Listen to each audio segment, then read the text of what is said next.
Bom dia mais uma vez, pessoal.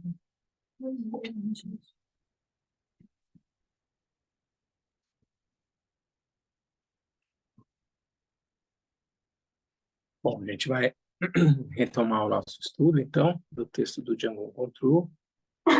E hoje a gente vai ver a instância 31, que é uma instância bastante completa, digamos assim, e complexa também um pouquinho, mas que, digamos, revisita alguns conceitos bem importantes do budismo e que ah, eu acho que vale a pena a gente aprofundar um pouquinho nesses conceitos e interrelacionar eles ah, com essa maneira de apresentar a mente, né, dessa dessa parte do texto, a partir das 8 consciências, às vezes se referindo a uma nona consciência, mas a gente viu talvez essa nona consciência como sendo uma função, um aspecto da sétima ou oitava consciência. Mas vamos ver aqui o que traz essa instância 31. Ah, e aí vamos trazer alguns conceitos que eu acho que são importantes. Eu vou ler primeiro para vocês a instância. Vocês vão ver que tem vários conceitos aqui importantes, e aí a gente vai voltar e vir passo a passo para entendê-lo, tá? Ah, então vamos lá. A instância diz o seguinte. Bom, vamos só contextualizar um pouquinho o que veio antes, né? Ah,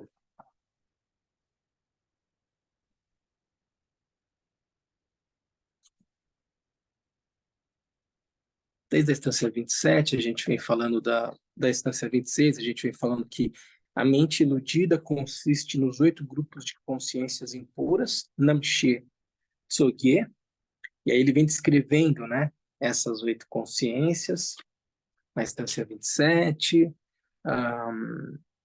na instância 28 faz alguma referência sobre Kunshi Geshe, que é a consciência primordial discriminativa, ele traz uma imagem, né, como sendo a sétima consciência, como sendo as nuvens do céu, as 6 consciências dos sentidos como sendo a chuva, as ações kármicas como sendo o rio e os padrões atuais como sendo a base do oceano, né? A partir de uma alegoria descrevendo a Kunshi Namshe, essa consciência iludida e o que ela gera como desdobramento. Faz algumas referências sobre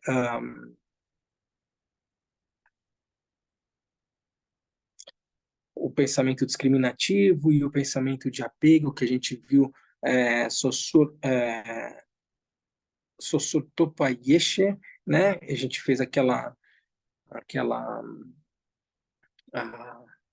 entre aspas, extrapolação da semana passada, dizendo que talvez aqui, nesse momento, a gente consiga entender por que os dicionários às vezes colocam Yeshe e Sherabi como sendo sinônimos, né? Ainda que a gente esteja acostumado com a ideia de que Sherabi é uma qualidade de Yeshe, mas essa capacidade de discernir, né? Da mente, da consciência primordial. E aí ele chega nessa instância 31. Na instância 31 ele vai dizer o seguinte: em suma, o nosso presente estado de neutralidade, a escuridão total da falta de lucidez, é o obscurecimento cognitivo da consciência base. Chama-se também ignorância coemergente. Então, ele está fazendo aqui uma descrição da mente iludida, né, marcada por uma ignorância, incapaz de conhecer a realidade e a própria natureza da mente tal como ela é. Então, ele está dizendo, em suma, o nosso presente estado de neutralidade, a escuridão total da falta de lucidez, é o obscurecimento cognitivo da consciência base. Aqui ele está fazendo referência à oitava consciência, né? Chama-se também ignorância coemergente. Então, ele descreve aqui a mente no seu estado de opacidade, e aí ele vai dizer, quando um objeto e o órgão sensorial se encontram, como quando se vê uma concha marinha na estrada, no primeiro instante em que a forma é vista, é dito que a consciência visual é livre de conceitos. Então, ele está descrevendo a mente no seu estado de opacidade, né? Normalmente desperta, uma mente que conhece a realidade tal como ela é, a nossa mente convencional está descrevendo a partir dessa condição de opacidade mental, marcada por essa ignorância coemergente, que não conhece a realidade tal como ela é. Quando o meu olho entra em contato com uma concha aqui na estrada, ele falou, surge a consciência visual que é livre de conceitos.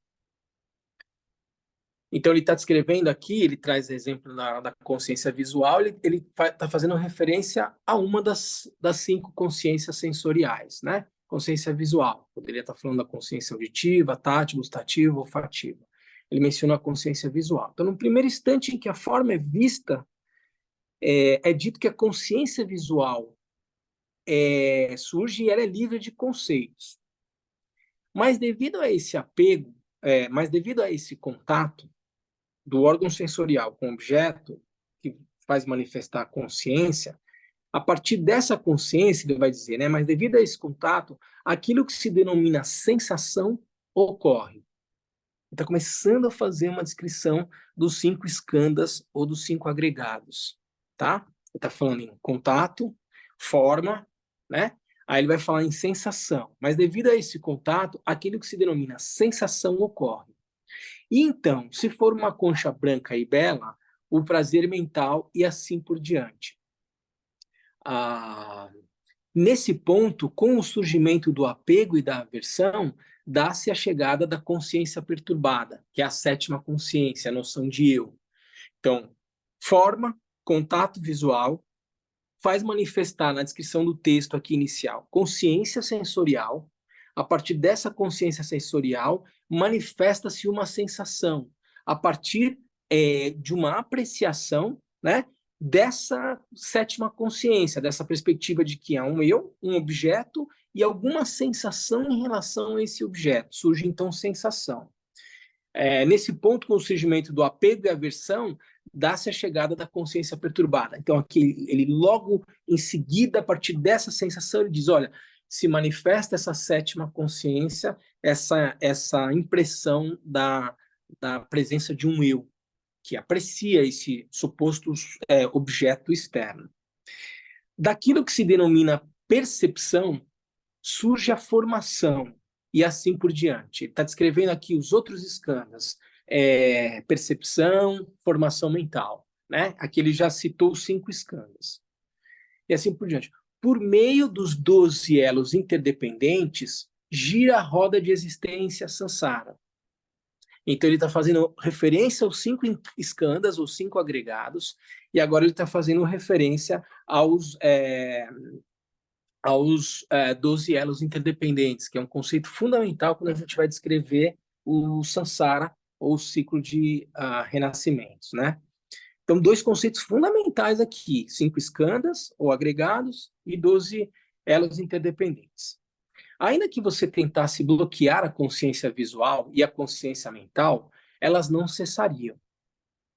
Porém, elas não têm o poder de acumular padrões habituais kármicos. Mas quando a consciência perturbada tiver finalmente assumido, então ele está dizendo assim, ó, não dá para parar a manifestação das consciências associadas às minhas faculdades sensoriais, que na sua natureza não são conceituais, mas que quando se manifesta essa noção de eu começo a produzir padrões habituais kármicos, né? Mas quando a consciência perturbada, que é a 7ª consciência, humanas, né, com a noção de eu, tiver finalmente assumido, para uma pessoa comum sem acesso à visão, meditação e ação, que são três conceitos fundamentais no progresso, na progressão do caminho do praticante, a gente depois pode falar um pouquinho a respeito disso, padrões habituais impressos na base serão acumulados. Então, ele está descrevendo como é que o karma vai se acumular e vai se relacionar com a noção da oitava consciência, que é a consciência depósito, digamos assim. Por essa razão, você deveria evitar estar sob seu poder, né? Esse poder da influência kármica, né? A consciência instantânea é aquela que conecta todo esse processo de forma semelhante à força d'água, né? Essa consciência instantânea é aquilo que ele vai chamar de nona consciência, mas que a gente está vendo que digamos, é uma função de aglutinação da experiência mental, né? Que dá uma sensação de continuidade, de tudo. E é ele que conecta ela que conecta todo esse processo, né? Como o texto diz aqui. Se você compreender a importância dos 8 grupos dessa forma e for hábil em colocá-la imediatamente em prática, você poderá cortar a relação de dualidade dos 6 grupos de seus objetos. Então, ele está dizendo aqui que se você for capaz, né, de colocar em prática, né, fundamentalmente, for capaz de reconhecer a natureza da mente, você vai cortar essa noção de dualidade entre as minhas faculdades sensoriais, a partir dos meus órgãos sensoriais, e os seus respectivos objetos como sendo coisas diferentes, a partir de uma lógica de dualidade. A ideia é que você transcende essa noção de dualidade, e então os 6 objetos dos sentidos não terão poder para atrapalhar a meditação. Por mais que você medite, você tenha as experiências das faculdades sensoriais, elas não vão se tornar obstáculos na sua prática. Você vai continuar enxergando os objetos visuais, escutando sons, sentindo sabores e daí por diante, como expressões manifestas da mente, sem que isso necessariamente seja um fator para que você se distraia com essa experiência de manifestação da mente e perca a capacidade de reconhecimento da natureza da mente. Ou seja, você é capaz de estar no mundo, perceber as experiências sensoriais e, ao mesmo tempo, não se desconectar da capacidade de conhecer a realidade tal como ela é, fora de uma noção de dualidade. Tá? Compreendido, podemos ir para a nova instância? Ou agora vamos voltar para ela e olhar linha por linha do que essa instância trata aqui, a partir desses conceitos fundamentais que essa instância traz. Acho que é legal a gente voltar e trazer algumas referências que são importantes aqui.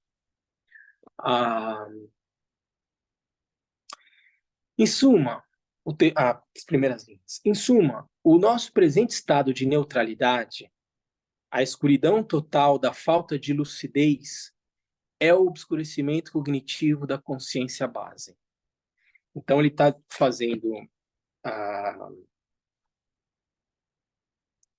referência aqui, quando ele está falando em consciência base, ele está falando em Kunshi Namshe, né? E a gente já viu aqui, vamos só trazer os...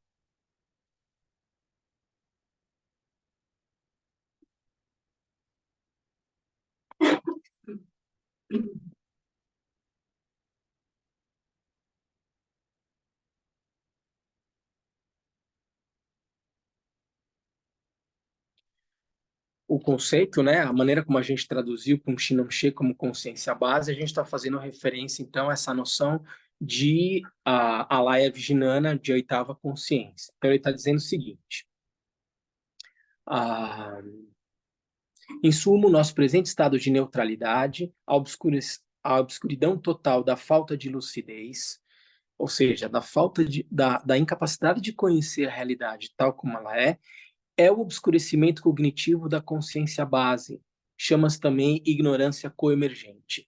Então, apesar da mente, da natureza da nossa mente, né, da nossa própria natureza, ser a natureza de Buda, ser Deshenpo, esse potencial do despertar, porque eu não reconheço a realidade tal como ela é, por uma incapacidade de reconhecer a natureza da mente, que ele está se referindo aqui a uma ignorância coemergente, eu experimento a realidade a partir dessa escuridão total da falta de lucidez, né?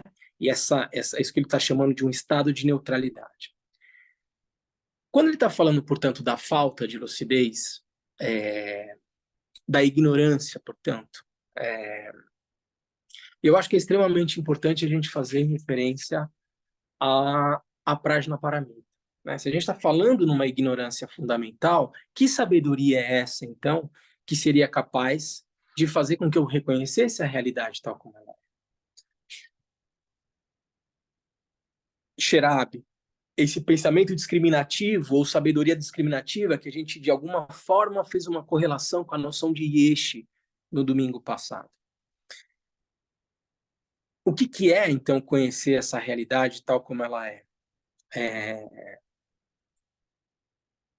Talvez o ensinamento mais marcante do Sr. Buda, do Buda Shakyamuni, que inaugura o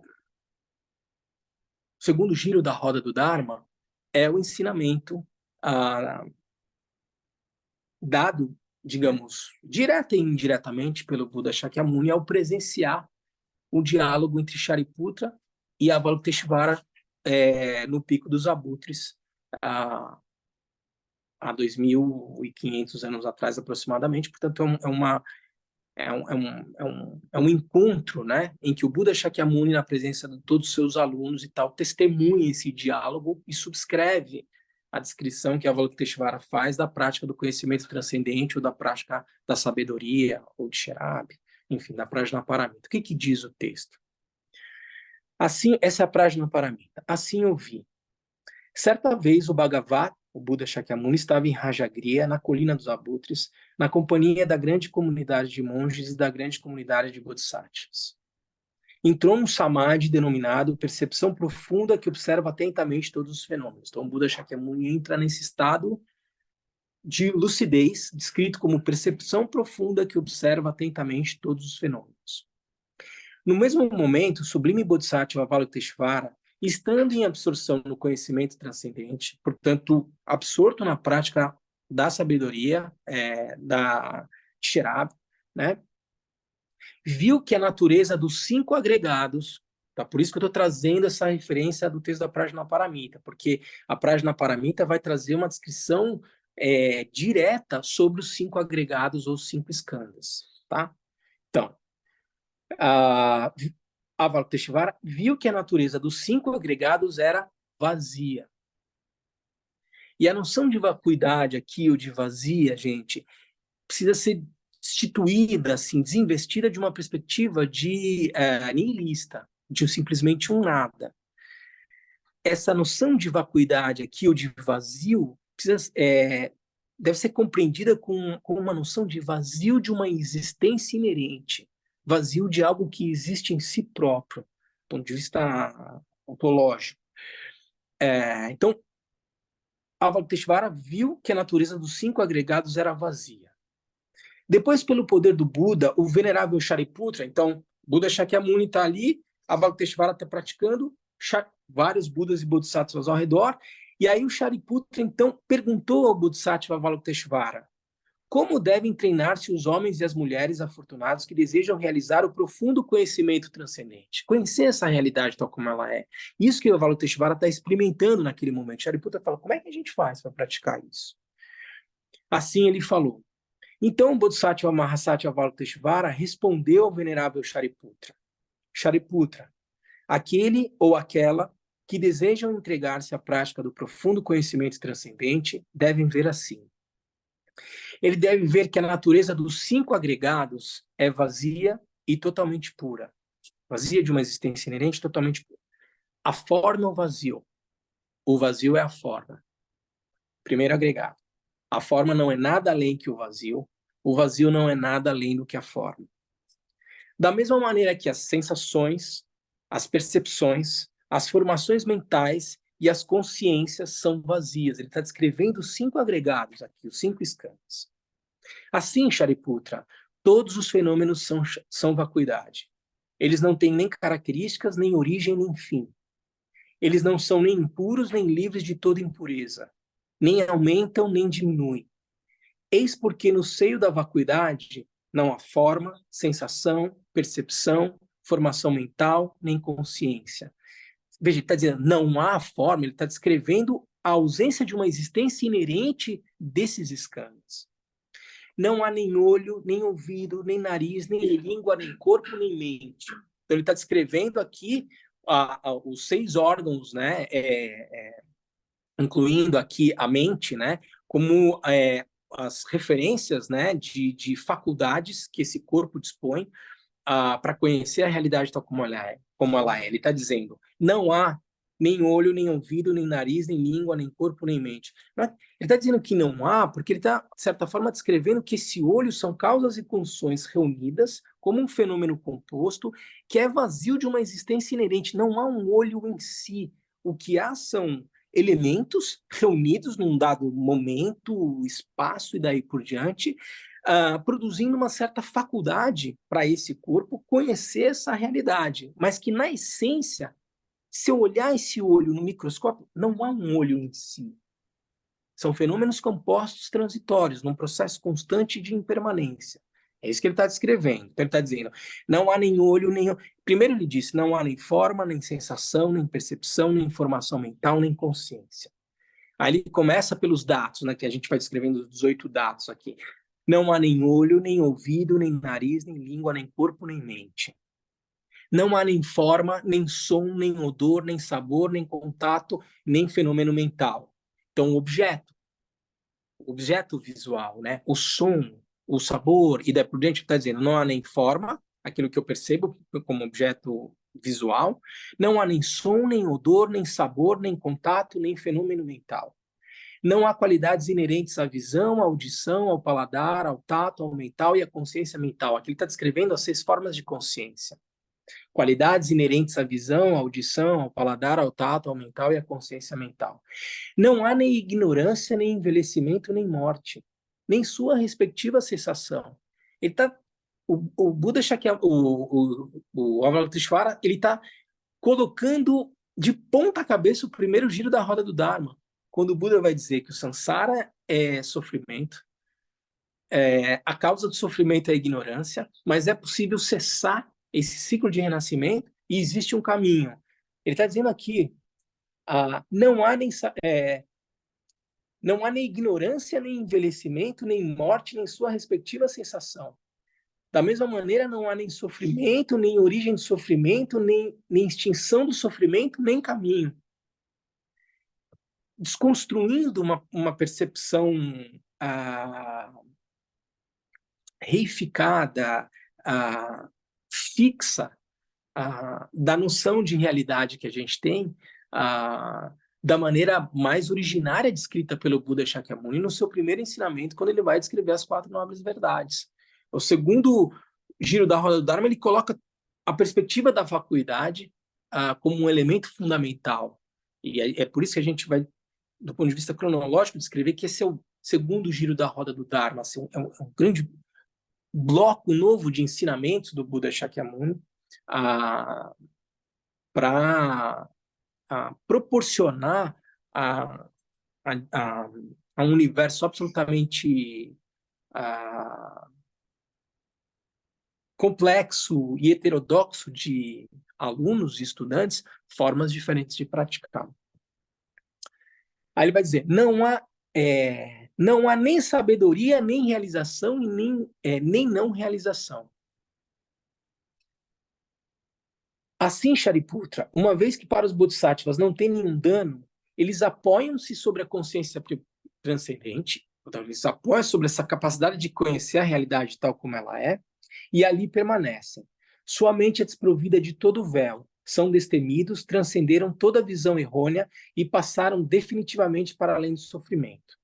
Apoiando-se sobre o conhecimento transcendente ou sobre a sabedoria, é que todos os Budas do passado, do presente e do futuro atingem a budeidade absoluta, o perfeito e insuperável despertar. É por meio da prática da sabedoria, né? A gente vai descrever como Shinê, Laton, ou Shamatha e Vipassana. Nós estamos descrevendo essa segunda prática de Laton ou Vipassana, ou a prática da sabedoria. Ele vai dizer, apoiando-se, portanto, sobre essa prática do conhecimento transcendente, que todos os Budas do passado, do presente e do futuro atingem a budeidade absoluta, o perfeito e insuperável despertar. É por isso que o mantra do conhecimento transcendente, o mantra da clarividência, o mantra insuperável, o mantra inegável, o mantra que alivia totalmente todo sofrimento, não mente. Saiba que ele é verdadeiro. Eis aqui o mantra da perfeição transcendente. Om Gate Gate Paragate Parasangate Bodhisoha. Shariputra, é assim que um grande Bodhisattva deve treinar-se no profundo conhecimento transcendente. Depois o Bhagavat, Buda Shakyamuni, saiu de seu estado de Samadhi e felicitou o Bodhisattva Mahasattva Avalokiteshvara. Excelente. Aí abre aspas. São as palavras do Buda Shakyamuni.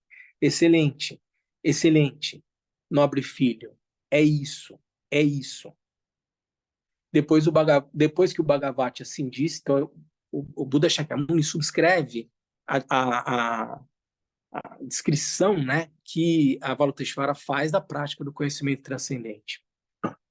E isso torna, portanto, um ensinamento direto do Senhor Buda, né, que faz com que esse seja um ensinamento que deva ser contido no Sutra Pitaka, né, e que algumas escolas vão dizer, não, mas esse não é um ensinamento direto do Senhor Buda, é um diálogo entre Avalokiteshvara e Shariputra, então alguns vão rejeitar a Prajnaparamita como um ensinamento direto do Senhor Buda, como sendo as palavras do Buda, né? No budismo Mahayana, no entanto, a Prajnaparamita é um ensinamento fundamental e é tomado como um ensinamento direto do Buda Shakyamuni, quando ele vai dizer, é isso, nobre filho, para Avalokiteshvara. Depois que o Bhagavat assim disse, o venerável Shariputra, o Bodhisattva Avalokiteshvara, todos aqueles que o cercavam e o mundo com os deuses e os humanos, os semideuses e os Gandharvas, se regozijaram e louvaram sinceramente suas palavras. Aqui termina a sublime essência do conhecimento transcendente. Então, essa é a Prajnaparamita. Esse é o ensinamento direto do Buda Shakyamuni, descrevendo o que, de certa forma, é essa ignorância coemergente que o texto traz, e essa incapacidade de conhecer a realidade tal como ela é, no seu caráter, na sua essência de insubstancialidade, de vacuidade, mas, ao mesmo tempo, de aspecto manifesto, né? Não é que seja um nada em si, mas vazio de uma existência inerente. E aqui ele vai fazendo, portanto, essa descrição dos 5 skandhas no texto da Prajnaparamita e das formas de consciência, dos 18 dados que a gente vai chamar, né, que são essas 6 faculdades sensoriais, 6 objetos respectivos e as 6 formas de consciência que delas se manifestam, né, como sendo os aspectos manifestos, digamos, do Dharmadhata. Todos eles insubstanciais, mas ainda assim manifestos. Então, até aqui a gente consegue entender essa ideia de ignorância coemergente e como transcender, né, na forma como Buda Shakyamuni e Avalokiteshvara explicam, essa ignorância fundamental. Aí o texto vai adiante e vai dizer, quando um objeto e o órgão sensorial se encontram, como quando se vê uma concha marinha na estrada, num primeiro instante em que a forma é vista, forma, a primeira skandha, né? Primeiro agregado, o agregado da forma, que o Buda Shakyamuni vai dizer, a forma é o vazio é a forma. O Avalokiteshvara vai dizer, a forma é o vazio é a forma. Então ele está dizendo aqui, no primeiro instante em que a forma é vista, é dito que a consciência visual é livre de conceitos. Então o texto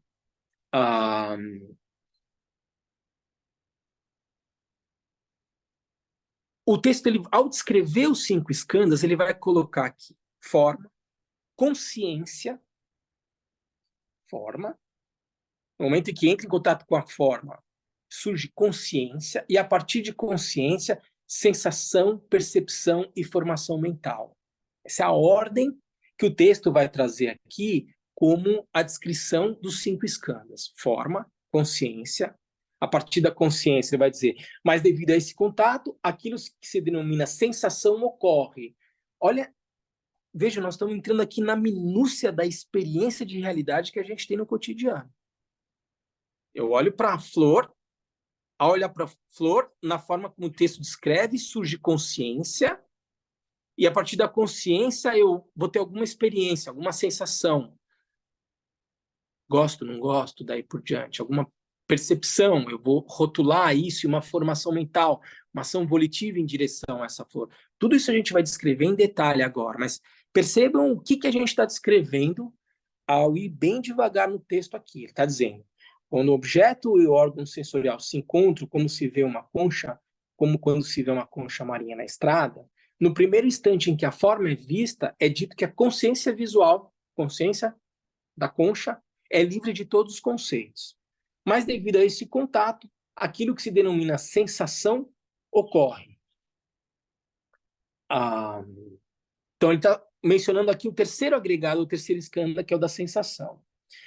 E então, se for uma concha branca e bela, o prazer mental e assim por diante. Aqui ele vai...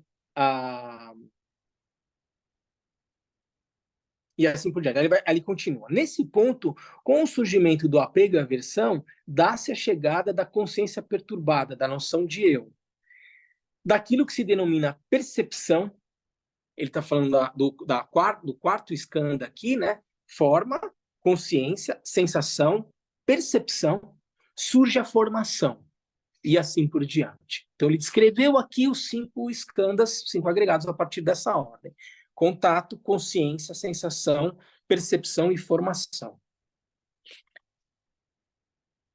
Mas quando a gente está lendo a Prajnaparamita, a ordem que o Buda Shakyamuni traz dos 5 skandhas é forma, sensação, percepção, formação mental e consciência. Não é forma, consciência, sensação, percepção e formação mental. É só um detalhe de como as coisas são colocadas na ordem. Não é necessariamente só um detalhe. Eu vou trazer aqui uma referência para vocês de um autor que é um monge zen que traz um comentário de um texto do Vasubandhu. Vasubandhu é o meio-irmão do Asanga. O Asanga, o grande filósofo do século IV, V, matriz da escola filosófica Chittamatra, o Yogacara. Vasubandhu, ele no início, né, ele era digamos, um praticante alinhado à escola Sarvastivada ou Sautantrika. E depois ele se aproxima, né, da corrente filosófica do irmão, que é o Asanga Chittamatra, né, o Yogacara, e ele escreve um texto chamado 30 versos da mente em si, né, que é um texto Chittamatra, que vai fazer no início uma descrição desses 5 skandhas. Eu queria trazer essa referência aqui para vocês entenderem um pouco essa pequena diferenciação entre essa maneira de apresentar a forma, consciência, sensação, percepção e formação mental, e forma, sensação, percepção, formação mental e consciência, né? O que esse texto vai dizer? O primeiro dos agregados, forma, significa o mundo físico. Terra, água, ar e calor. Quando a gente está falando em forma. O próximo, sensação, ele já coloca aqui sensação. Às vezes traduzido como tom de sentimento, é a própria sensação de nível raiz, geralmente subconsciente, que temos em cada momento de gostar, não gostar ou indiferença. Eu estou descrevendo como é que a gente se coloca diante da realidade, né? Eu estou diante de todos esses elementos, água, fogo, ar, terra e daí por diante. Quando eu entro em contato com ele, o texto vai dizer aqui, já vai falar do segundo agregado, surge uma sensação. Gosto, olhei para a flor, gosto, não gosto ou indiferença por essa flor. Isso geralmente é a descrição como sensação positiva, negativa ou neutra. A percepção, a terceira, é a atribuição de conceitos a esses dados sensoriais básicos. Aí ele dá um exemplo aqui, ó. Quando há movimento escuro em nosso campo de visão, isso é forma. Quando a mente o conceitua como um pássaro, isso é percepção. Quando é grande, pode haver uma sensação positiva, pois algumas mentes tendem a gostar de pássaros grandes. Então ele está dizendo o seguinte: forma, né? Estou num lugar, passa rápido um vulto aqui por aqui. Eu tive uma experiência com forma. Eu tive, se eu rápido conseguir identificar e falar pássaro, e eu tenho alguma sensação, pássaro grande, falo, legal, nossa, passou um tucano, sei lá. Então, a experiência rápida tal como ela é. A formação, o quarto agregado, é a forma como o nosso condicionamento kármico nos impele a agir. É a intersecção do nosso karma e da nossa intenção, e muitas vezes carrega um tom emocional. Por exemplo, foi criado por observadores de pássaros. Então, quando a percepção reconhece um pássaro grande, surge uma sensação positiva, surge uma forma de excitação e tenho vontade de parar e olhar para ele. Então, estou aqui, passou um pássaro. Eu percebo forma, posso ter tanto uma sensação de não sei o que é ainda e ficar com medo, por exemplo, a sensação veio antes, tipo, que é isso assim, né? Ou passou forma, eu sei que é um pássaro, eu olho, pássaro, isso numa fração de milésimo de segundo. Pássaro, grande. Então vem uma sensação de que legal, gosto, vou parar para olhar para ele. Quer dizer, em uma fração de milésimo de segundo, esses quatro agregados já se manifestaram. Forma, sensação, percepção e formação mental. Aí ele coloca aqui a consciência, o quinto agregado. Então, ele está apresentando aqui os 5 agregados na ordem que a Prajnaparamita apresenta. Forma, sensação, percepção, formação mental e consciência, que o Avalokiteshvara vão descrever, que são vazios de uma existência inerente, né? Ele vai trazer a quinta consciência, o quinto agregado como sendo consciência. Ele vai dizer, a consciência, o quinto agregado, às vezes chamado de conhecimento, é a palavra em inglês aqui que ele usa é awareness, e awareness não é uma coisa tão... Às vezes a awareness aparece com uma tradução ou com outra, mas vamos dizer aqui que essa noção de estar ciente ou uma capacidade de atenção, né? Ou cognição. Então ele vai dizer, a consciência, o que é agregado, às vezes chamado de conhecimento, é capacidade de estar ciente, atenção ou cognição. Tem um significado distinto neste esquema dos 5 agregados. Isso é extremamente importante também. Geralmente, num caso como este, quando a gente coloca consciência sobre essa perspectiva aqui, minha consciência, a quinta, ele vai dizer, a percepção do pássaro como uma forma no campo visual e como percepção, uma águia. Mas se estou atento aos agregados, posso também notar a formação, uma emoção excitada e um impulso para apontar a sensação subjacente de sensação positiva e forma como ela se manifesta na maneira como meu corpo se sente. Ou seja, a noção de consciência que ele está trazendo aqui, nessa forma de apresentar e que está relacionada à noção de consciência da Prajnaparamita, é muito além do que simplesmente o resultado natural de olhei para o copo e consciência visual surgindo. Essa forma de consciência que ele está descrevendo aqui inclui a percepção no campo visual, a nomeação dizendo uma águia e até mesmo a capacidade de experimentar, de conhecer, se eu estiver atento, as sensações que eu sinto, perceber como meu corpo reage e daí por diante. Então, essa é a maneira como a gente entende que o texto, seja da Prajnaparamita, como ele está descrevendo aqui, está fazendo referência às consciências, como sendo o quinto agregado. Tá? Forma, sensação, percepção, formação mental e consciência.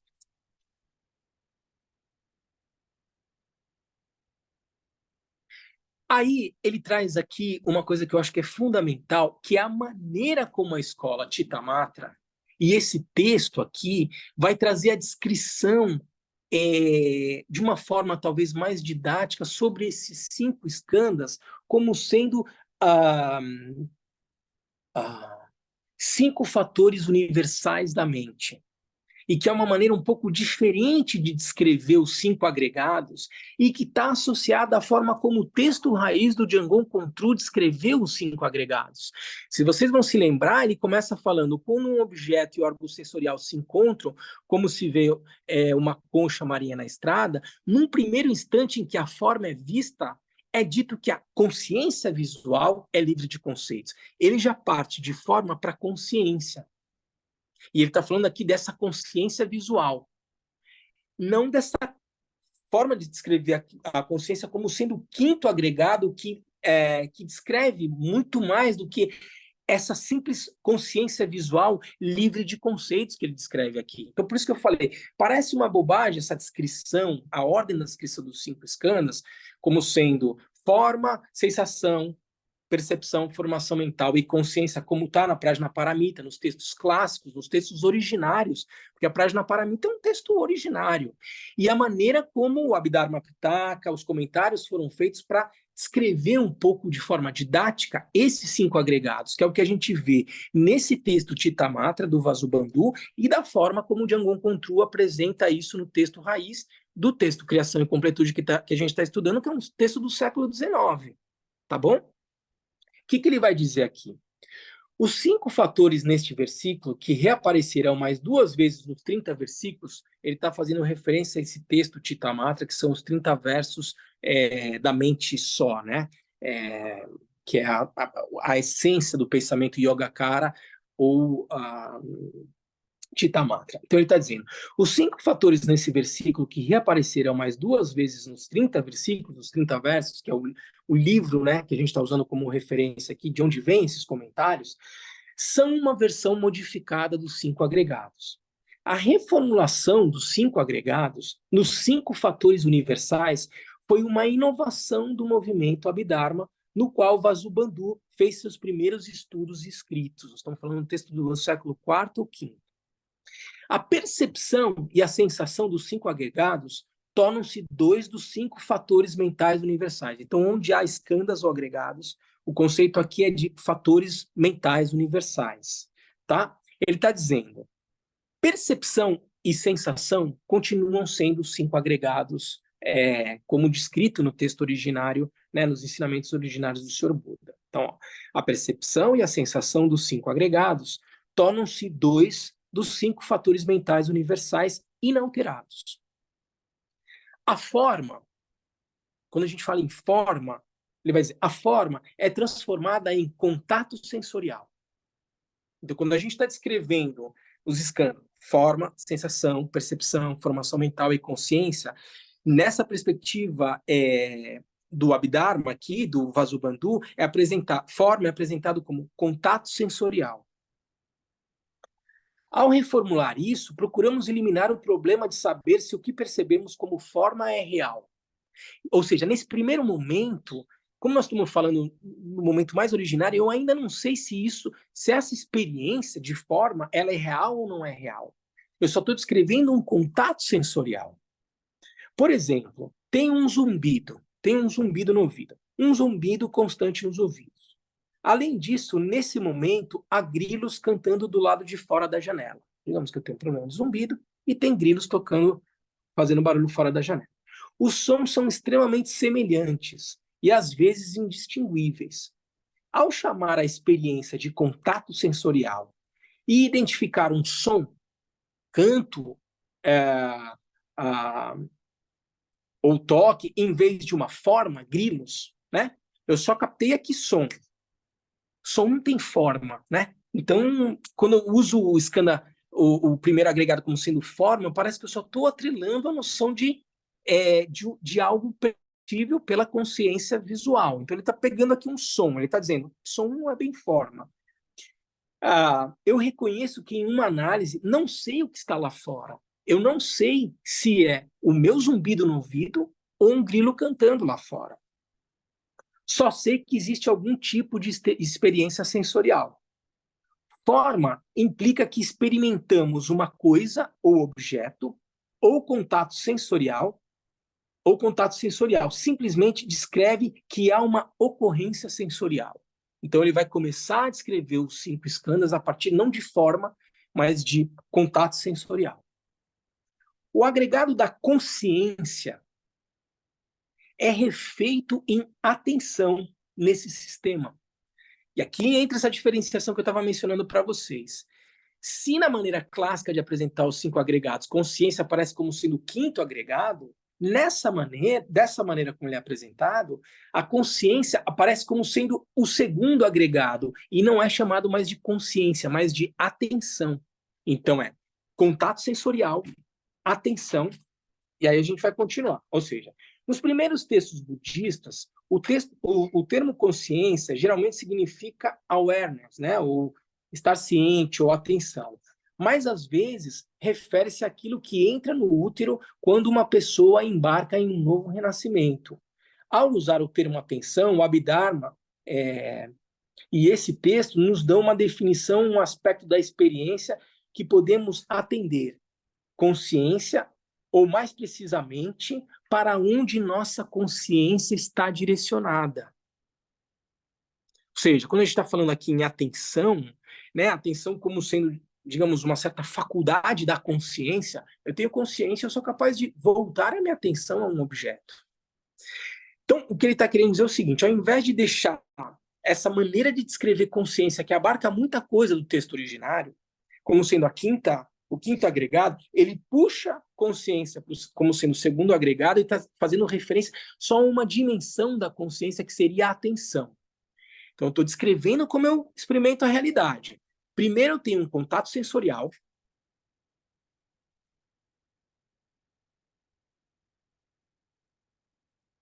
Som. Então, eu estou percebendo o som.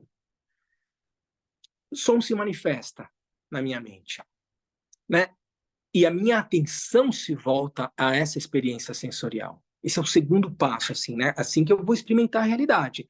Manifestou-se um contato sensorial, porque o meu ouvido entrou em contato com o som e a minha atenção vai para esse som. Eu estou atento à roda de oração que está girando ali no altar. E minha atenção está ali. A formação ou tendência volitiva é aquilo que a formação ou tendência volitiva é aqui transformada em volição. Em termos momentâneos, podemos perceber que temos um impulso ou escolha de fazer algo, uma volição. Não podemos, contudo, experienciar diretamente as condições passadas que criaram essa volição, como vimos no versículo 3. O que o armazém contém não pode ser conhecido. Aqui, o que ele está querendo dizer? Depois de eu ter uma atenção, veja, ele já pulou aqui, ele não falou em sensação e percepção, porque ele falou, sensação e percepção continuam como agregados nessa maneira de descrever os 5 agregados do Abhidharma. Então, ele deu um passo aqui e não falou sobre sensação, mas então vamos voltar. Eu tenho contato sensorial, a minha atenção está lá na roda de oração. Contato sensorial, atenção. A partir da atenção vem uma sensação, tipo, incômoda, sei lá, esse barulho me incomoda. E eu rotulo, eu nomeio, é a roda de oração. E logo em seguida ele vai descrever o último agregado, que eu já contei aqui, contato sensorial, atenção, sensação, percepção, e aí ele vai descrever a formação mental, que seria o 5º agregado, ou na descrição clássica, o 4º, mas aqui, como a gente puxou consciência do 5º para o 2º, né, fica consciência, contato sensorial, atenção, sensação, percepção e formação mental, né, que ele vai dizer aqui, fundamentalmente é uma volição. Né? Assim, é um movimento querendo agir em direção a. E ele vai dizer, em termos momentâneos, podemos perceber que temos um impulso ou escolha de fazer algo, uma volição. Naquele exemplo que eu dei do pássaro que passou, no momento que passa o pássaro grande, me vem uma vontade de parar e olhar para o pássaro. Né? Ele vai dizer, a gente não pode experimentar diretamente as condições passadas que criaram essa volição. como vimos no verso 3, o que o armazém contém, seu karma, não pode ser conhecido. O que ele está querendo dizer aqui? Quando eu estou descrevendo os 5 skandhas, eu tenho uma ação volitiva em direção a uma experiência sensorial, ele está dizendo, eu não consigo nesse momento identificar por que há essa ação volitiva, porque isso está relacionado a hábitos e tendências que estão impressos na minha 8ª consciência, e nesse momento eu não consigo ainda descrever por que eu quero parar nesse instante, nessa fração de segundo, por que eu quero parar momentaneamente e olhar para o pássaro? É quase um impulso. Depois eu posso racionalizar e dizer, é porque, como o texto diz aqui, minha família tinha observadores de pássaros e eu cresci num ambiente onde se fazia observação de pássaros, por isso que impulsivamente, nesse momento em que eu percebi o pássaro passando, eu me voltei para ele para querer olhá-lo. Isso aqui, ele está fazendo uma digressão, mas fundamentalmente, quando a gente volta na perspectiva da descrição dos 5 skandhas, o que é chamado como sendo formação mental, ele traz esse conceito de volição, de um movimento natural em direção à experiência sensorial. O agregado chamado formação inclui ambos os aspectos volição e condicionamento. Essa ação em direção a e um condicionamento que me leva a agir e que está diretamente relacionado ao meu karma, hábitos e tendências cultivados desde tempos sem princípio. Mas Vasubandhu, usando a abordagem Abhidharma, divide e os isola. Aí ele faz aqui uma outra digressão que não interessa para nós. Então ele vai. Para recapitular, o contato sensorial é um momento não conceitualizado da experiência sensorial. Primeiro fator mental universal, a forma de descrever os 5 skandhas. Então, o contato sensorial é um momento não conceitualizado de experiência sensorial. A atenção é a mente estar ciente de algum aspecto particular do momento. Então, eu estou captando tudo isso, mas minha atenção vai para o barulho da roda de oração. Então, olha, é a mente estar consciente de algum aspecto particular no momento. A sensação é uma sensação muito básica, geralmente subconsciente de positividade, negatividade ou neutralidade. Contato sensorial, roda de oração e uma sensação neutra. Não tenho nada em particular em relação... Poderia dizer, adoro esse som, ou não gosto, ele me incomoda. Sensação, ato contínuo da experiência sensorial e da atenção vem uma sensação. Percepção é a atribuição de rótulos conceituais às coisas. Então, eu vou nomear barulhinho da roda de oração. Volição é o impulso ou inclinação para agir, geralmente caracterizado por uma emoção. Eu vou dizer, vou desligar essa roda de oração. Eu vou ter algum impulso para, em relação a essa experiência sensorial, fazer algo a respeito. Ele diz, às vezes está associado a uma emoção. Estar ciente desses fatores universais o progresso que ocorre através da meditação da atenção plena nos permite ver que eles não são eu ou eu e meu, são apenas coisas que estão acontecendo e assim nos ajudam a abandonar nossa tendência egocêntrica de nos apegarmos às coisas. E aí ele segue aqui o texto, a gente não vai aprofundar aqui porque a gente vai voltar para o nosso texto raiz. Para nós o que interessa é essa descrição dos 5 agregados, para um pouco justificar por que o texto raiz do Django Contru parte de forma e vai para a consciência. Ele não fala em forma, sensação, percepção, formação mental e consciência. Ele fala, o texto raiz, quando um objeto e o órgão sensorial se encontram, como quando se vê uma concha marinha na estrada, num primeiro instante em que a forma é vista, é dito que a consciência visual é livre de conceitos. Vocês entenderam? Então, por isso que a gente está fazendo essa referência aqui para dizer, mas de onde vem essa forma de apresentar os 5 skandhas que não é seguindo linearmente a maneira como ele é descrito na Prajnaparamita. E a gente está vendo aqui essa apresentação que coloca como 5 fatores mentais universais da escola Chitamatra, que organiza dessa forma, né? Forma onde tinha forma, sensação, percepção, formação mental e consciência, ele organiza como sendo forma, consciência, assim como está escrito no texto raiz do Django Control, forma, consciência, sensação, percepção e formação.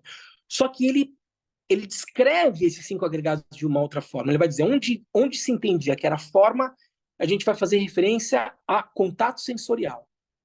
Onde se falava em consciência, nós vamos falar em atenção, que é essa faculdade da consciência de te orientar para um objeto específico. Onde se falava em sensação, permanece sensação. Onde se falava em percepção, permanece percepção. E onde se falava em formação mental, vai se falar em volição. Portanto, essa maneira de descrever os 5 agregados. Contato sensorial, atenção, sensação, percepção e volição, né? Correspondendo aos 5 agregados clássicos, formas diferentes de descrever a mesma coisa. Então, é assim que eu vou conhecer a realidade. E vou experimentar essa fração de milésimos de segundos a partir de uma lógica de dualidade, né? Entendendo que essas coisas existem com uma existência inerente por conta dessa ignorância coemergente inicial, né? Originária, que não conhece a realidade tal como ela é. Aí vamos continuar na descrição aqui do texto raiz. Ele vai dizer: quando um objeto e órgão sensorial se encontram, como quando se vê uma concha marinha na estrada, num primeiro instante em que a forma é vista, é dito que a consciência visual é livre de conceitos. Já descreva 2 escândalos. Mas devido a esse contato, aquilo que se denomina sensação ocorre. Terceiro escândalo, como a gente viu. E então, se for uma concha branca e bela, o prazer mental e assim por diante. Aqui ele está descrevendo... aí segue. Nesse ponto, o surgimento do apego e aversão dá-se a chegada da consciência perturbada. Ao ter essa experiência e desenvolver essa noção de apego, aversão e tal, surge essa noção de um eu que percebe uma realidade, e aí ele vai descrever daquilo que se denomina percepção dessa experiência, surge a formação, que é a formação mental, e a gente acabou de ver aqui, que é a volição, que é um engajamento nessa percepção, nessa experiência sensorial, e assim por diante, por meio dos...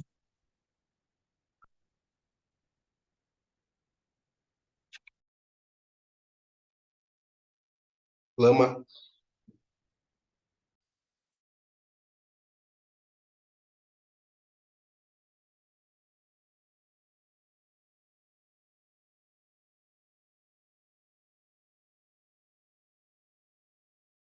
Licença, Lama. Fechou o áudio. Licença. Fechou o áudio, perdão. Oi. Faz tempo que fechou o áudio, Charles? Não, foi nesse segundo mesmo, viu? Então, eu estava descrevendo aqui. Ele está fazendo a descrição de como surge o Sansara a partir dessa descrição dos 5 agregados e da forma como a gente experimenta a realidade, sob a perspectiva de que eu, com esse corpo, entro em contato sensorial com uma determinada, com um determinado objeto sensorial. Isso faz com que a minha atenção se volte para ele, gere uma sensação, gosto, não gosto, neutra, uma percepção, som da roda de oração, e uma formação mental que a gente viu aqui, uma volição, um engajamento direto em vou desligar a roda e daí por diante. E isso faz com que a minha experiência de realidade gire na forma do Sansara. Eu me engajo nas experiências sensoriais, porque aqui ele descreve no texto, porque num determinado momento, quando surge contato sensorial e a sensação, nessa sensação surge uma noção de dualidade, gosto, não gosto, quero, não quero, que são as emoções, a partir de uma lógica de dualidade, se gosto, tem alguém que gosta e um objeto a ser gostado, e daí por diante. Então surge a noção de dualidade, surgem emoções perturbadoras, gera-se karma. Essa é a descrição da formação do Sansara, e que ele descreve aqui como sendo daquilo que se denomina percepção, surge a formação ou volição, e assim por diante. Por meio dos 12 elos interdependentes, gira a roda de existência Sansara. E ele vai descrever o Sansara a partir dos 12 elos interdependentes. Quais são os 12 elos interdependentes que descrevem o Sansara a partir ou fazendo uma correlação com os 5 escamas? Então, os 12 elos, você tem também a ela tem uma sequência diferente, que é o que a gente vai ver agora aqui na explicação que o Kalu Rinpoche traz sobre os 12 elos interdependentes. Porque a gente sempre fala sobre isso e tal, mas como é que essas coisas todas se conjugam, se interrelacionam? Então, o texto do Kalu Rinpoche, então, para quem está em casa, gente, eu usei esse texto aqui de comentários dos ensinamentos do Vasubandhu, que é Inside Vasubandhu's Yogacara, do Ben Connolly. E agora eu vou fazer a leitura aqui desse nosso texto fundamental, que são esses ensinamentos do Kalu Rinpoche, traduzidos para o português. E ele vai dizer o seguinte nas páginas 227, 228 e 221.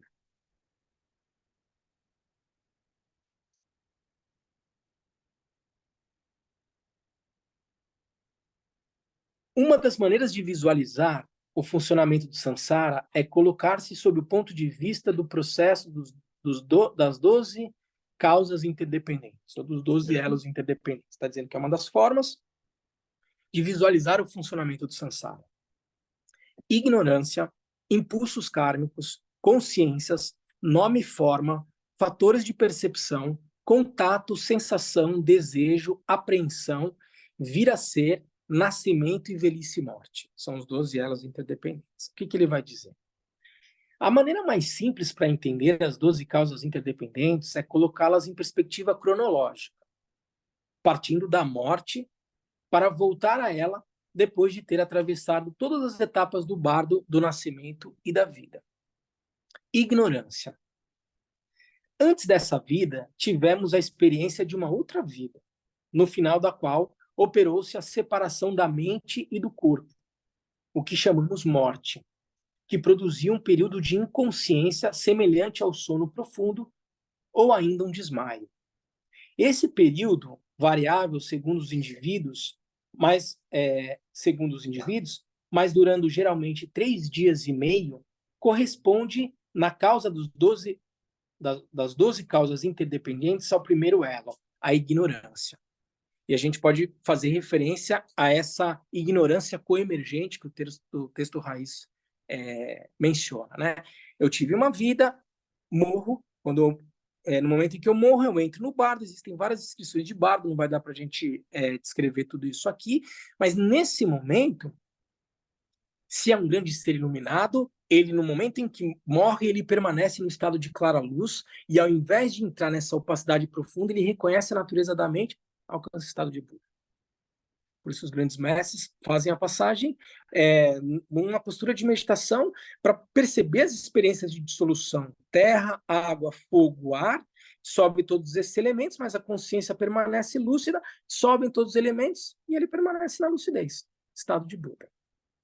Em geral, as pessoas não conseguem realizar isso, elas entram num estado de opacidade mental, que o texto vai descrever, dura mais ou menos 3 dias e meio, né? E esse é um estado de ignorância, né? Uma opacidade total, uma incapacidade de conhecer a realidade tal como ela é. Esse é o primeiro elo interdependente. Segundo e terceiro, Kalu Rinpoche descreve aqui. Quando esse período se completa, de 3 dias e meio, da mesma maneira como despertamos de um sono profundo, o mental começa a funcionar de novo, colocando em movimento pelos impulsos kármicos que constituem um primeiro grau de atividade. Desculpa, vou ler de novo, porque não é colocando, é colocado. Quando esse período se completa, de 3 dias e meio, da mesma maneira como despertamos de um sono profundo, o mental começa a funcionar de novo, colocado em movimento pelos impulsos kármicos, que constituem um primeiro grau de atividade muito primitivo. Então ainda não tem corpo físico nem nada, essa consciência, ela retoma a atividade por conta de impulsos kármicos, hábitos e tendências cultivadas em vidas anteriores. Então, por conta desses impulsos kármicos, ela recobra a atividade, e aí, rapidamente, eles são seguidos por uma atividade mais estruturada e mais elaborada, as consciências. Ele vai chamar aqui de as consciências. No contexto dos 5 agregados, a descrição do funcionamento do psiquismo inclui, antes do estado dos impulsos kármicos ou volições, aqueles das percepções, ou fatores de percepção, que vai aparecer como sendo o quinto elo interdependente. É por isso que, quando se considera as 12 causas interdependentes, pode-se também intercalar as percepções entre a ignorância e os impulsos kármicos, ainda de uma maneira muito muito sutil e daí por diante, porque não tem corpo ainda, não tem renascimento e daí por diante. Ele está dizendo que você pode, de uma certa forma, em algumas outras classificações, trazer a descrição dos 5 skandhas entre ignorância e impulsos kármicos. Incluindo aí, de certa forma, de uma maneira muito primitiva, sensações, percepções e informações mentais que levariam a impulsos kármicos. Isso é uma outra possível maneira de descrever os 12 elos interdependentes quando eu faço uma correlação com 5 agregados, tá? E aí, em seguida, você faria menção, depois de ignorância, impulsos kármicos, às consciências, que ele chamaria aqui, e que ainda são muito primitivas, porque não tem corpo ainda, né? Não tem olho para perceber um objeto e desenvolver uma consciência visual como a gente está acostumado. É como a experiência do sono, né? Onde eu tenho uma sensação de ver algo enquanto eu estou sonhando, mas a minha função sensorial não está funcionando, né? Isso é um discurso onírico muito baseado na experiência vigil, que me dá uma sensação de que eu estou vendo, sentindo o cheiro de algo, quando na verdade eu não estou. Então isso se aproxima muito daquilo que a gente consegue compreender a partir da noção do sonho, ou do sono. É por isso que esses 3 primeiros elos da cadeia são comparáveis às 3 falanges de um dedo. O conjunto forma uma unidade cujos componentes podem ser separados ou agrupados. No caso presente, da forma como ele está apresentando aqui, consciências e impulsos kármicos são reunidos sobre uma mesma rubrica, porque o título aqui desse 2 e 3, ele está colocando impulsos kármicos e consciências. Né? Mas lembre, essa consciência que a gente está fazendo não fazendo referência, é muito mais parecida com a noção de consciência que a gente tem quando a gente está dormindo, imaginando ter uma consciência visual, auditiva e tal, mas isso como sendo, digamos, expressões fundamentalmente da mente, né? Ou do contínuo mental. Quarto elo interdependente, nome e forma. Sobre a base das consciências, formou-se desde tempo sem começo um condicionamento à dualidade, eu e outro. Esse condicionamento produz automaticamente a ideia, eu tenho um corpo. Então nós estamos falando de um contínuo mental que ainda não renasceu, que emerge de um estado de ignorância, a partir do qual rapidamente manifestam-se impulsos kármicos e consciências, muito atrelados a hábitos e tendências de vidas anteriores, e aí rapidamente uma noção de que existe um eu, nesse contínuo mental, associado à forma. Então ele vai dizer, né, esse contínuo mental que ainda não renasceu, vai dizer, eu tenho um corpo que no contexto do bardo, no qual situamos sempre, não é um organismo físico, mas um simples corpo mental. Ainda não houve um renascimento. O que não impede a mente do bardo de apreendê-la como alguma coisa real. Aos 3 elos precedentes, acrescenta-se, portanto, o sentimento de ter um corpo. Enquanto esse ser ainda não renasceu, eles têm a sensação de ter um corpo, de ter forma e de uma noção de eu. O conjunto é chamado o agregado dos 4 nomes, a saber, ignorância, os impulsos kármicos, as consciências e a forma mental, tomando o lugar do corpo. Por essa razão, o 4º elo é chamado nome e forma. Fatores de percepção, que é o 5º. Em seguida, chegamos aos 6 fatores de percepção. Habitualmente, enumeram-se 18 fatores de percepção e não 6, que são os 18 dados. Sobre essa rubrica, agrupam-se de fato os 6 órgãos do sentido, as 6 consciências dos sentidos, que é tudo aquilo que a gente mencionou, e os objetos exteriores que ele percebe. O ouvido associado à consciência auditiva e aos sons, o nariz associado à consciência olfativa e aos odores. Entretanto, no bardo, o corpo e o meio exterior não possuem fundamento físico. Tudo é reduzido ao mental. Veja, então aqui ele está fazendo uma descrição dos 18 dados, né? 6 órgãos sensoriais, 6 objetos e 6 consciências, como sendo fatores de percepção, que em algumas classificações pode estar escrito entre ignorância e impulsos kármicos, mas que aqui ele coloca como 5 fatores de percepção, que estão associados, portanto, aos 5 agregados, ou 6 agregados, como a gente mencionou, mas que ainda numa experiência mental, não há um corpo físico aqui. Os órgãos do sentido não estão materialmente presentes, esse contínuo mental ainda não renasceu. Do mesmo modo que a manifestação exterior não repousa sobre uma realidade material. Somente o psiquismo cria a impressão de um corpo e de um mundo exterior. Portanto, fala-se apenas de 6 fatores de percepção. Tá? Contato. Dado que, no sistema de manifestação subjetiva do bardo, cria-se o sentimento de objetos percebidos pelas consciências através dos órgãos mentais, o contato intervém como sexto elo.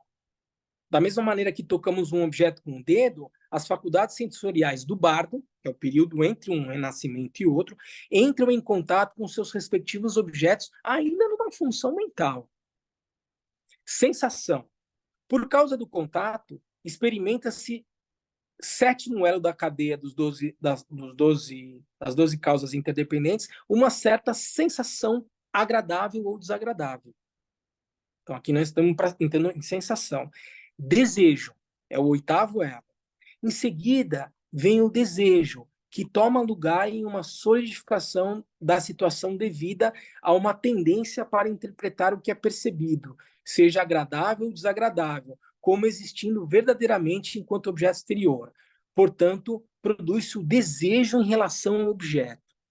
Então, você tem um contínuo mental que passa a ter uma experiência de uma sensação de um eu, de objetos com essas consciências mentais associadas aos hábitos e tendências sensoriais de uma vida exterior. Isso gera contato, gera uma sensação agradável ou desagradável e gera desejo. A partir desse desejo surge o 9º elo interdependente. Deste desejo vem a apreensão, ou aquilo que a gente chama de uma ação volitiva, né? Associada àquele 5º agregado que a gente mencionou. O objeto é plenamente aceito como real. Esse contínuo mental toma essas experiências mentais como verdadeiramente reais, o que produz a vontade de apoderar-se dele. Tomemos um exemplo, para seguir melhor o processo. Quando uma pessoa vê uma fruta, a consciência visual estabelece o contato com o objeto pelo canal do olho, depois acrescenta-se uma sensação que pode ser agradável se a fruta parece gostosa. Daí vem o desejo de possuir a fruta, que se concretiza no ato de pegá-la, apreensão. 10. Vir a ser. No caso do bardo, uma vez constituído o agregado dos 4 nomes que ele fez referência acima, desenvolve os 6 fatores de percepção associados aos 5 agregados. Depois, pela força do karma, a mente elevada, ele está descrevendo o renascimento como humano. A mente elevada a ver os seus futuros pais se unirem em união sexual. Essa visão corresponde ao contato, seguido de sensação, depois de desejo, de onde vem um movimento de apreensão. Então, esse contínuo mental percebe os pais em união num renascimento como humano, e a partir do desejo e essa ação volitiva em direção a esse contínuo mental se move em direção a essa percepção dos pais em união. Este faz com que se entre na matriz de maneira que a mente se une à matéria. É o ponto inicial do vir a ser, cobrindo este, de fato, todo o período da gestação. Pode-se considerá-la como um esforço da mente para encarnar ou ainda como uma força que a obriga a fazê-lo. O processo de concepção é presidido por uma reação emocional, intervindo quando os pais que se unem são percebidos. Então, esse contínuo mental percebe os pais em união e há um movimento em direção. Se o karma do futuro ser humano é renascer como homem, ele experimentará, então, atração por sua mãe e aversão por seu pai. Inversamente, se ele está destinado a encarnar como mulher, sentirá atração pelo pai e aversão pela mãe. Este duplo sentimento de atração e aversão age como um fator que provoca a entrada na matriz. Os suportes materiais aos quais a mente se une no momento da concepção intervêm no curso de uma transformação em 7 etapas. Cada uma das quais dura um dia. a essência do alimento assimilado pelos pais passa, de fato, para o sangue e dele para o tecido muscular, depois para o tecido adiposo, para os ossos e para a medula. Desse estágio procedem os bindus tiglês brancos e vermelhos, isto é, os espermatozoides e os óvulos, cuja essência mais sutil se difunde por todo o corpo. Produz um bem-estar físico tanto quanto psíquico. Portanto, encontramos os fatores materiais de concepção na sexta etapa deste processo metabólico, os bindus brancos e vermelhos, aos quais se unem a mente no bardo. A etapa do vir a ser corresponde a uma estabilização da mente que, enquanto estava no bardo, era comparável. Isso é uma imagem visual que eu acho maravilhosa. A etapa do vir a ser corresponde a uma estabilização da mente que, enquanto estava no bardo, esse contínuo mental, ainda que não havia renascido, era comparável a uma pluma ou a um pedaço de papel que o vento arrasta por todos os lugares com movimentos repentinos. Então, esse contínuo mental está completamente suscetível a uma experiência de renascimento no bardo. Da mesma maneira como o papel ou a pluma pode, em seu curso, esbarrar em um objeto viscoso, prendendo-se a ele, a mente errante do bardo se fixa nos bindus. E assim que esse contínuo mental vai se fixar a essa matéria e vai se associar a essa matéria, produzindo um determinado tipo de renascimento, como o texto descreve aqui, o renascimento como humano. Para um ser cujo karma é positivo, o período de gestação, assim como o nascimento, pode se desenvolver sem dores. Entretanto, o feto experimenta numerosos sofrimentos por causa dos obstáculos que sua situação lhe impõe.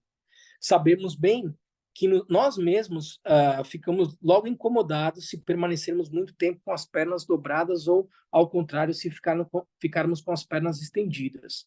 O feto, igualmente, experimenta numerosas dificuldades por não poder se mexer como desejaria. Então, esse é o 10º elo interdependente. O momento em que esse contínuo mental se une a uma matriz física, e aí vem o 11º elo, nascimento. O vir a ser se desemboca naturalmente no nascimento, momento muito doloroso, mesmo se esquecemos logo em seguida. E o 12º elo interdependente, velhice e morte. Seguindo-se ao nascimento, o processo de senilidade se coloca em andamento, no qual inscreve-se a doença e numerosos sofrimentos. Inelutavelmente, a impermanência conduz à morte. Encontraremos uma ilustração muito concreta do que é impermanência olhando um relógio. De segundo em segundo, sem cessar, os ponteiros avançam. Do mesmo modo, a impermanência evolui a cada instante ao longo de toda a nossa vida. Que seja em razão da velhice, de um acidente ou de uma doença, não escaparemos da morte. Apenas a duração da nossa vida varia. O nascimento é um processo doloroso, a morte também é. Aliás, no curso de nossa vida, não deixamos também de nos confrontar com muitas dificuldades. De uma maneira geral, o Buda, ao ensinar os 12 elos interdependentes, insistiu sobre os sofrimentos que necessariamente elas implicam. Então, aqui, a gente viu uma relação entre os 5 agregados e os 12 elos interdependentes que constituem o samsara. Ele vai dizer, texto raiz, daquilo que se denomina percepção, surge a formação e assim por diante. Por meio dos 12 elos interdependentes, gira a roda da existência do samsara. Ou seja, a gente viu como esses agregados se manifestam, de certa forma, de uma maneira sutil, num contínuo mental que ainda não renasceu, e depois toda a descrição dos 5 agregados que a gente vê na nossa experiência de realidade, uma vez renascidos. E como isso vai gerando um processo de apreensão à realidade fixada, fazendo com que eu experimente a realidade de uma maneira equivocada e sofra as experiências do samsara. Então, o texto vinha dizendo isso, né? Em suma, o nosso presente estado de neutralidade, a escuridão total da falta de lucidez, é o obscurecimento cognitivo da consciência base. Chama-se também ignorância coemergente, aquele estado de ignorância inicial, né, originário, digamos, nesse ciclo de renascimento. Quando um objeto sensorial se encontra, quando um objeto e o órgão sensorial se encontram, como quando se vê uma concha marinha na estrada, no primeiro instante em que a forma é vista, é dito que a consciência visual livre de conceitos, né? Então, experiência da realidade, ignorância inicial, contato sensorial, surge uma consciência. Mas devido a esse contato, aquilo que se denomina sensação ocorre. Gosto, não gosto, é neutro. Então, se for uma concha branca e bela, o prazer mental e assim por diante. Nesse ponto, com o surgimento do apego e aversão, dá-se a chegada da consciência perturbada, ou seja, essa noção de eu que gosto ou não gosto e daí por diante. E a partir daí, o contato sensorial gerando uma sensação gera percepção, que é o processo de nomeação, e a formação, ou essa ação volitiva. Ele vai dizer, e assim por diante. Por meio dos 12 elos interdependentes, gira a roda de existência do samsara. Por isso que eu vou experimentar o samsara dessa forma. Aí o texto continua. Ainda que você tentasse bloquear a consciência visual e a consciência mental, elas não cessariam. É natural essa faculdade de manifestação na mente, que uma vez as causas e condições reunidas, que as consciências sensoriais se manifestem, consciência visual, auditiva, tátil, gustativa, olfativa e consciência mental se manifestem, e é impossível cessá-las. Essas 5 consciências visuais, sensoriais, inclusive, não discursivas, e a consciência mental, elas surgem naturalmente. Porém, ele vai dizer, elas não têm o poder de acumular padrões habituais kármicos. Mas quando a consciência perturbada tiver finalmente assumido, quando eu de fato experimento essa realidade, e isso eu estou descrevendo uma fração de milésimo de segundo, vou experimentar essa realidade a partir da noção de um eu, para uma pessoa comum, sem acesso à visão, meditação e ação, aqui ele está descrevendo os processos de uma prática de reconhecimento da natureza da mente. O processo de visão é que, para aquele que não conhece essa experiência de realidade a partir do reconhecimento da natureza da mente, portanto, tem a visão. Para alguém que não tem a visão, não estabilizou essa visão, esse reconhecimento da natureza da mente, que é a etapa de meditação. E a ação, absolutamente estabilizada, esse processo de reconhecimento da natureza da mente, permitir que o fruto se desabroche, e, portanto, uma ação absolutamente relacionada à prática de um ser iluminado, quando uma pessoa comum não tem acesso a todo esse processo do reconhecimento da natureza da mente, os padrões habituais impressos na base, na 8ª consciência, são acumulados. Por essa razão, você deveria evitar estar sobre o seu poder, o poder dessa ignorância coemergente que ele menciona lá no início. A consciência instantânea é aquela que conecta todo esse processo, de forma semelhante à força da água. Então, todas essas experiências que foram descritas aqui, elas ganham uma noção de aglutinação que é descrita como sendo essa consciência instantânea, dando essa noção de eu e essa noção de densidade da experiência de realidade como sendo samsara.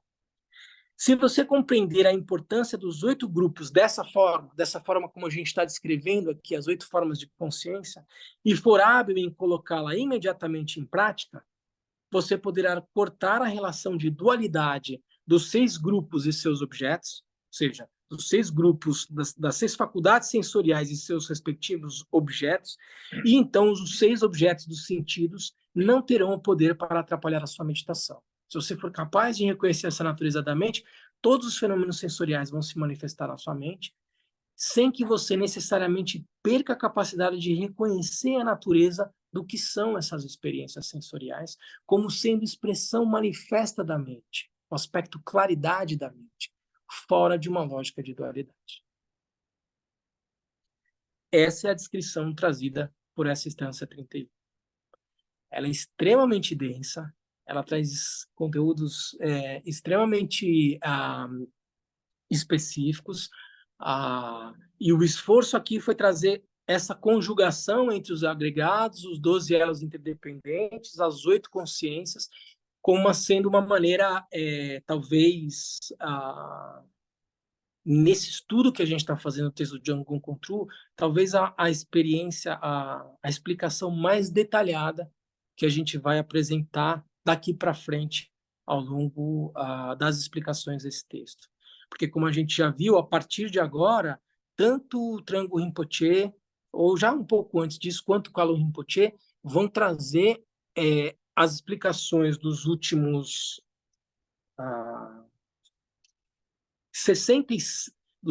35 versos. A gente está no verso 31, né, na instância 31.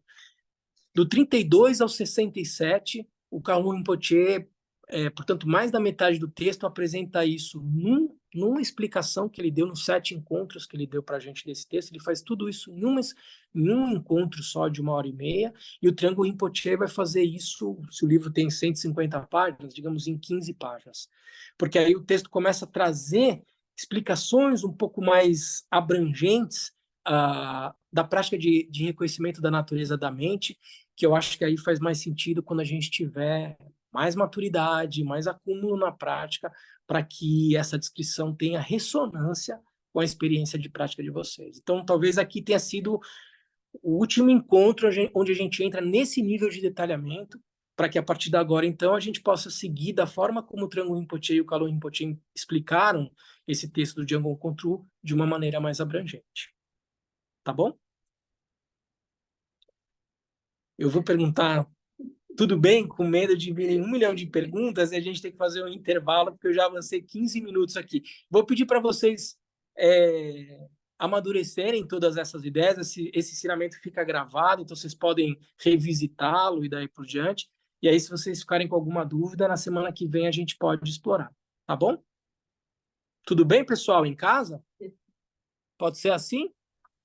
Tudo Então, ótimo. vocês fiquem com essa reflexão para a semana, e tendo dúvidas, na semana que vem a gente pode ver essas dúvidas e começar a avançar nas instâncias de uma maneira um pouco mais acelerada. Tá bom? Vamos fazer nossa dedicatória, então, gente?